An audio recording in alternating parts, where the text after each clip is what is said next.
नमस्कार, मैं हूं मृत्युंजय कुमार झा और अगले आधे घंटे तक कमोडिटी मार्केट पर सबसे बड़ी खबरें जारी है।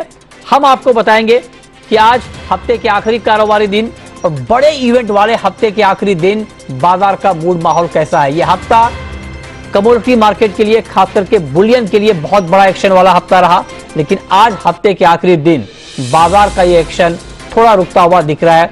मतलब गोल्ड का मार्केट बड़े एक्शन के बाद थोड़ा आराम के मूड में दिख रहा है। लेकिन सवाल यह है कि इस भाव पर आपको गोल्ड में करना क्या है। क्या चांदी अभी और नीचे आएगी, 70,000 के नीचे आ जाएगी चांदी? क्रूड में क्या करें, एग्री में कहां पर एक्शन है? इन तमाम कमोडिटीज पर हम बात करेंगे और बातचीत के लिए हमारे साथ मेहमानों का एक खास पैनल इस वक्त जुड़ रहा है, जिनसे हम डिटेल में बात करेंगे और समझेंगे कि आज बाजार का मूड माहौल कैसा हो सकता है। हमारे साथ नवनीत दमानी है, मोतीलाल ओसवाल के, प्रीतम पटनायक हैं एक्सिस सिक्योरिटीज के, तानिया रस्तोगी हैं, इब्जा की डायरेक्टर हैं, और बीरेन वकील साहब हैं, सीईओ हैं पैराडाइम कमोडिटी के। आप सभी का बहुत बहुत स्वागत है। और आज हमने आज की हमारी थीम यह है कि ये 60 टूटता क्यों नहीं। ये सवाल और ये नाम इसलिए क्योंकि आप देखिए कि जब बजट के बाद और बजट के दिन गोल्ड में बड़ी तेजी आई, उसके बाद फेड का फैसला आ गया, एक झटके में 1000 रुपए तक गोल्ड के दाम बढ़ गए, 59,000 के करीब गोल्ड का भाव पहुंच चुका था। तब यह लग रहा था कि बहुत जल्द गोल्ड 60 का लेवल छू लेगा, लेकिन बाजार की यह उम्मीद चली रही थी कि इस बीच बड़ा झटका लगा और कल गिरावट आ गई और ऊपर से भाव 1000 रुपए एक झटके में साफ हो गया। तो इसीलिए हमने नाम दिया है कि जब गोल्ड मार्केट 60 छूने वाला था, तब अब 59-58 से भी नीचे कैसे आ गया, और इसलिए कि ये 60 टूटता क्यों नहीं। ये सवाल अगर मैं आपसे पूछूं नवनीत जी, तो क्या जवाब होगा आपका? जी 60,000 होने वाले कैटलिस्ट अभी मुझे लगता नहीं कि बाजार में है, और 60,000 का जो मोमेंटम है वो भी फिलहाल थोड़ा सा डलता हुआ नजर आ रहा है। लास्ट कुछ दिनों में तो तेजी देखिए, वो ऑलरेडी प्राइस में बिल्ट इन थी और करीब 1200 रुपए के आसपास डिस्काउंट चल रहा था एमसीएक्स लेवल्स पे, और कोई खास ड्यूटी कट की अनाउंसमेंट नहीं हुई बजट में, जिसकी वजह से हमको एक बाउंस बैक देखने मिला। और कल के सत्र में एक रेजिस्टेंस के आसपास 1950-60 डॉलर के आसपास एक एग्जॉशन था, वहां पर थोड़ी सी रैली थमती हुई नजर आई। डॉलर इंडेक्स में बाउंस देखने मिल रहा है, और साथ साथ में यूएस के जो आंकड़े वो भी ठीक ठाक आ रहे हैं। फेड का डिस्कशन था वो भी थोड़ा सा पॉजिटिव साइड पे आया है, और आज एनएफपी डेटा है वो भी ऐसा रुक कर रहा है कि वापस गोल्ड में थोड़ी सी मोमेंटम प्रोवाइड कर सकता है।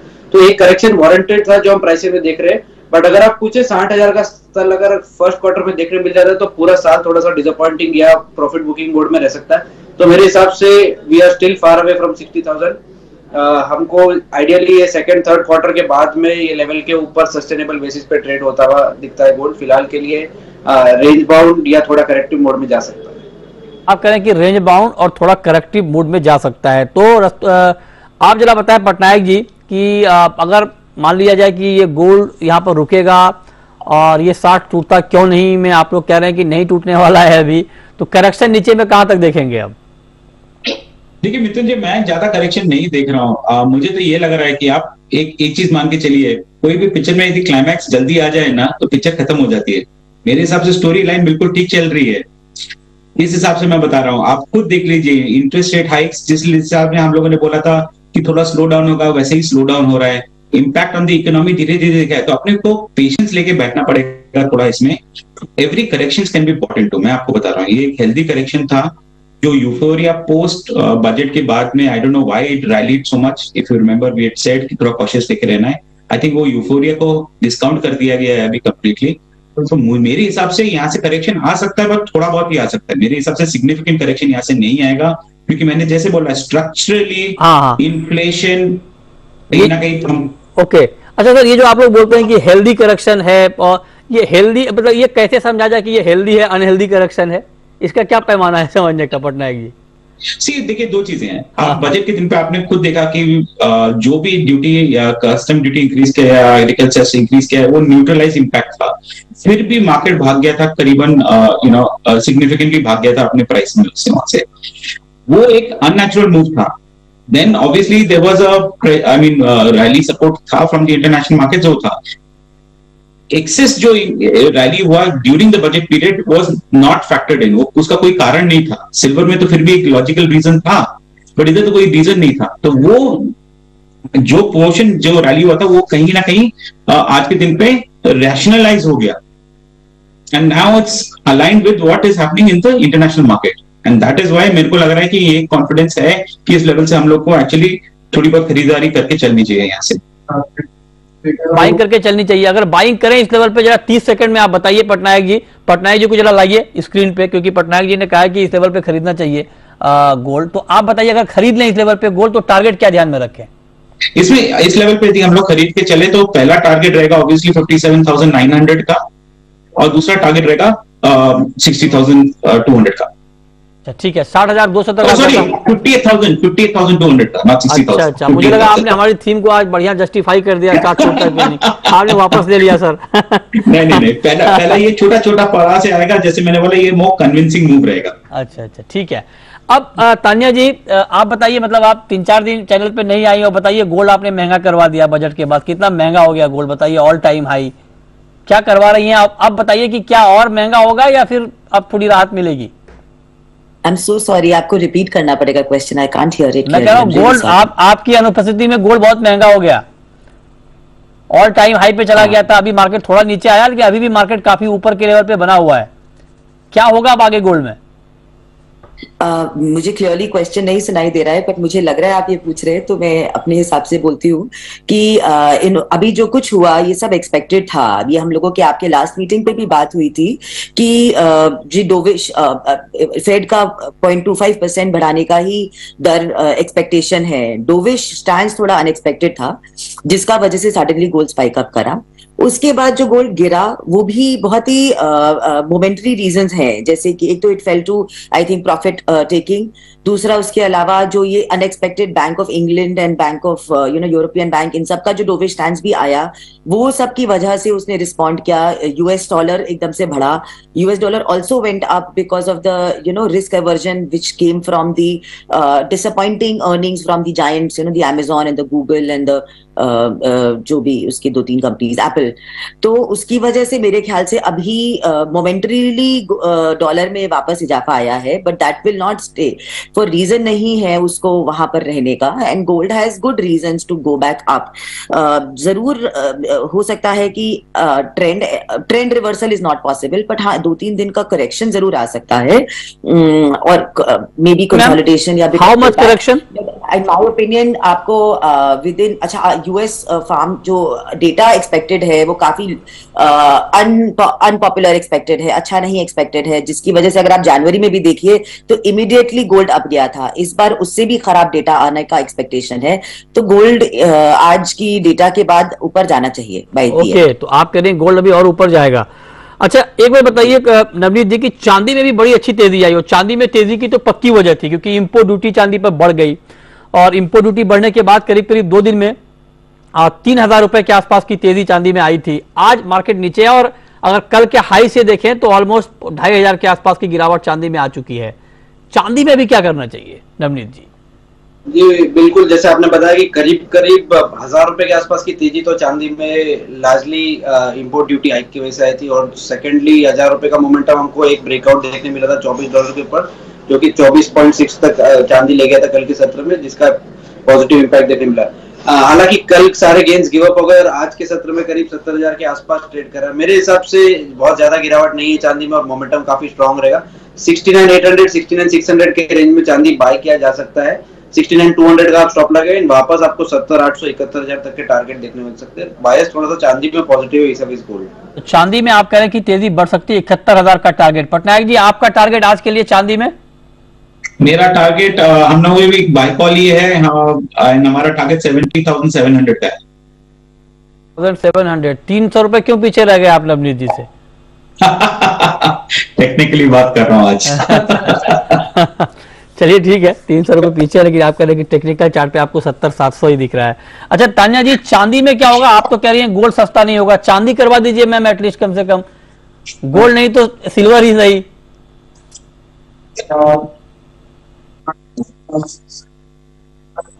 आपकी आवाज ठीक तरीके से नहीं आ रही है। हाँ, आज थोड़ा सा प्रॉब्लम है, I think I join you next time. जी आप बोले यस, हाँ अब आ रही है मैम। हाँ, अच्छा, नहीं मेरा कहने का मतलब है कि देखिए चांदी तो शुड आउट परफॉर्म, वैसे भी जब भी रैली करता है तो हमेशा चांदी आउट परफॉर्म करता है गोल्ड को। और अगर आप देखें तो 3 महीने में गोल्ड सोना से ज्यादा ही रैली करा है चांदी। तो गोल्ड अगर भरेगा तो चांदी कैसे पीछे रहेगा। प्लस अगर आप देखें तो चाइना की इकोनॉमी खुल रही है वापस, और सिल्वर का जो डिमांड है इंडस्ट्रियल भी है, और उसके जो इंडस्ट्रियल और यूजेस है, मतलब जो ट्रेडिशनल इंडस्ट्रियल यूजेस के अलावा ग्रीन एनर्जी की तरफ भी और बढ़ते जा रहे हैं जो गवर्नमेंट की अनाउंस कर रही है।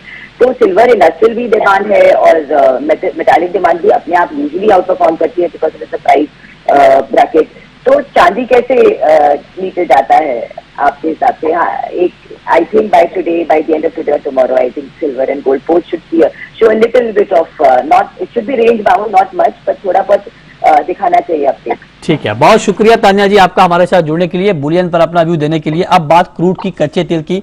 कच्चे तेल का मार्केट थोड़ा दबाव में है, और कच्चे तेल में दबाव देखिए इसलिए है क्योंकि एक तो ओपेक और प्लस की जो मीटिंग हुई, ज्वाइंट मिनिस्ट्रियल मीटिंग, वहां पर कोई डिसीजन नहीं हुआ उत्पादन बढ़ाने या घटाने को लेकर।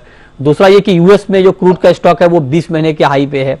तीसरी बड़ी बात, जिस उम्मीद से कच्चा तेल बढ़ना शुरू हुआ था कि चाइना में डिमांड बढ़ जाएगी, उसको लेकर अभी पिक्चर क्लियर नहीं हुआ है। मतलब चाइना में कितनी डिमांड बढ़ेगी नहीं बढ़ेगी, इसको लेकर तस्वीर बहुत साफ है नहीं। चाइना को लेकर मार्केट के मन में कहीं ना कहीं थोड़ी बहुत चिंता बैठी हुई है, लिहाजा क्रूड का मार्केट दबाव महसूस कर रहा है। 82 के नीचे आ गया है ब्रेंट, 76 के नीचे नामेक्स क्रूड। तो अब जरा आप बताइए नवनीत जी, कच्चे तेल में आज के लिए क्या करें? जैसे आप बता रहे हैं, सारे फंडामेंटल फैक्टर्स जो वो थोड़ा सा नरमी के रुख पोर्ट्रे कर रहे हैं, और उसी की वजह से हमने $82 से करेक्ट होते होते $75-76 तक आते हुए देखा है डायमेक्स प्राइस को। मेरा बायस ये है कि लास्ट अगर हम एक क्वार्टर का पूरा सिनेरियो देखें तो क्रूड ऑयल प्राइसेस 74 और 82 ये रेंज में ही ट्रेड कर रहे हैं, और हम we are at the lower band of the range. तो यहाँ से बहुत ज्यादा नरमी का रुख तो मुझे नहीं दिखता है, बट शॉर्ट टर्म के लिहाज से 6300 6320 के आसपास आपको प्राइसेस देखने मिल सकते हैं। वहां पे सेल किया जाए, 6400 का स्टॉप लगाइए, एंड 6100 6130 तक के लॉस देखने मिल सकते हैं। ओके, तो ये राय आपकी हो गई क्रूड पे।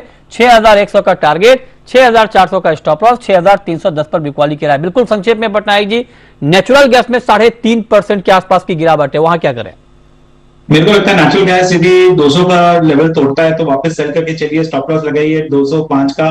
फर्स्ट टारगेट रहेगा 192 और दूसरा टारगेट रहेगा 186। ओके, तो आप कह रहे हैं नेचुरल गैस में गिरावट बढ़ सकती है और ये 190 के भी नीचे आ सकता है। चलिए छोटा सा ब्रेक लेंगे, और ब्रेक के बाद आपको बताएंगे मेटल में क्या हो रहा है, और एग्री में आपकी स्ट्रैटेजी अब क्या होनी चाहिए। इस पर बात ब्रेक के बाद, आप बने रहिए हमारे साथ।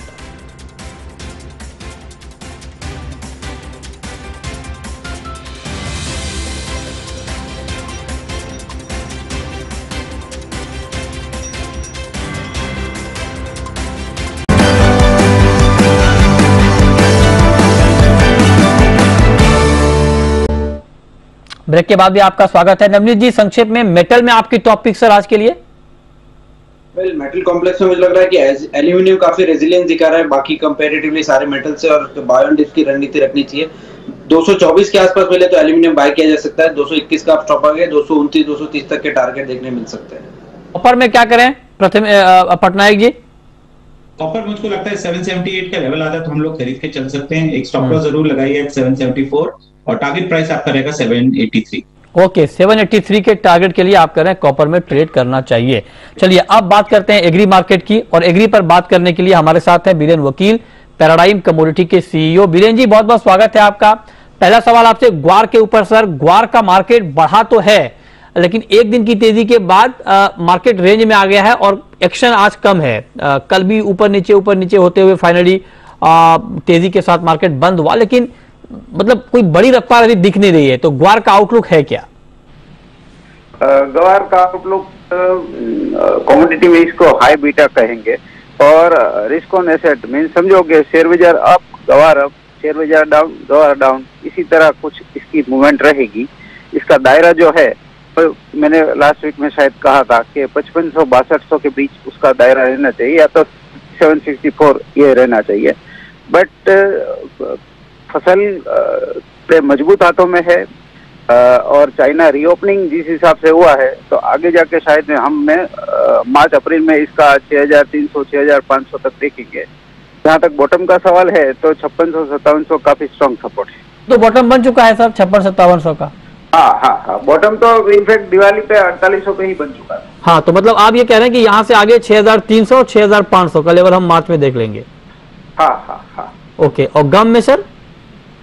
गम भी मुझे रिकवरी दिख रही है, क्योंकि टेक्सटाइल, फूड, लेदर, ये जो मेजर आइटम है अदर देन ऑयल एक्सप्लोरेशन, उसमें चाइना की डिमांड रिकवरी दिखेगी। सेकंड क्वार्टर में हम शायद गम को 16-17 हजार तक देख सकते हैं। मैं कंपेयर टू गवार गम में थोड़ा ज्यादा ओवरवेट रहना या तो ज्यादा बुलिश रहना प्रेफर करूंगा।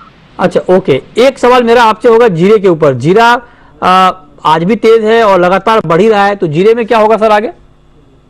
जीरे में टाइट, वो पाइपलाइन काफी टाइट है और थोड़ी कुछ कंसंट्रेशन पोजीशन भी दिख रही है। जब तक माल का फ्लो नहीं आएगा तब तक ये मार्केट थोड़ा मजबूत रह सकता है।